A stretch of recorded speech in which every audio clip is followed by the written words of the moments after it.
Hello everyone. Today let's discuss about basophilic stippling. So basophilic stippling is spontaneous aggregates of ribosomes and polyribosomes within erythrocytes. Basophilic stippling can be noticed in both reticulocytes and metarubricites, which is also called as nucleated RBCs. So again, basophilic stippling can be classified into two types based upon the way they appear. First one is punctate basophilic granules, where you can see the basophilic granules dispersed throughout the reticulocytes. They do appear like chocolate cookie. And the second one is reticulated basophilic granules, where they appear like this. And these cells can be very well visualized in new methylene blue stain and not in other Romanowsky or Wright stains. So, basophilic stippling is expected to be seen in a response to anemia, a marked regenerative response, and it can also be seen in dysplastic regenerative response. What is dysplastic regenerative response? Before that, we need to know what is the normal regenerative response. So whenever there is anemia due to hemorrhage or hemolysis, nucleated RBCs will be there, and reticulocytes will also be released, and mature erythrocytes will also be there, but the percentage varies. In normal regenerative response, you will see mature erythrocytes will be abundant, and reticulocytes will be lesser than mature erythrocytes, and metarubricites or nucleated RBCs will be much lesser than reticulocytes. So this is normal ratio in regenerative response. But in dysplastic regenerative response, you will see reverse NRBC and reticulocyte ratio, where nucleated RBCs will be much higher than reticulocytes. That is commonly seen in lead poisoning. And in lead poisoning, you will see reticulocytosis in the absence of polychromasia or anemic changes. Alright.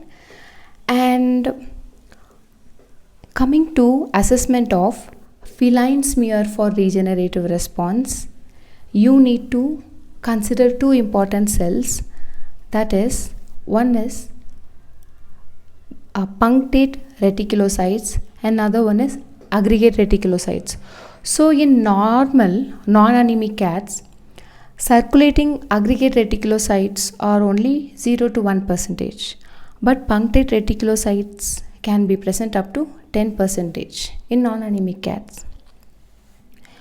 Whenever there is anemia due to hemorrhage or hemolysis, the bone marrow will push and release aggregate reticulocytes into circulation to compensate anemia. Coming to here in this diagram, if you see, in response to anemia, bone marrow is releasing reticulocytes. They are non-nucleated erythrocytes. And we have compared two different stains, new methylene blue stain and Wright stain. So when you smear with a normal Wright stain, you will see polychromasia, like polychromatophilic erythrocytes, and you will also see macrocytosis. These two cells, when present in large numbers, you will assess that there is a good regenerative response. But the importance of using new methylene blue stain in felines is because it will distinctly differentiate between punctate reticulocytes and aggregate reticulocytes.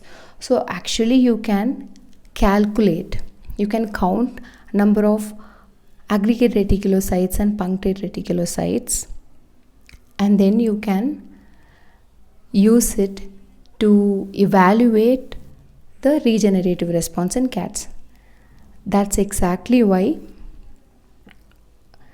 Aggregate reticulocytes are the markers for regenerative anemia in cats, and the maturation is like a metarubricite will become an aggregate reticulocyte, and that will become a punctate reticulocyte, and punctate reticulocyte will mature to become a mature erythrocyte.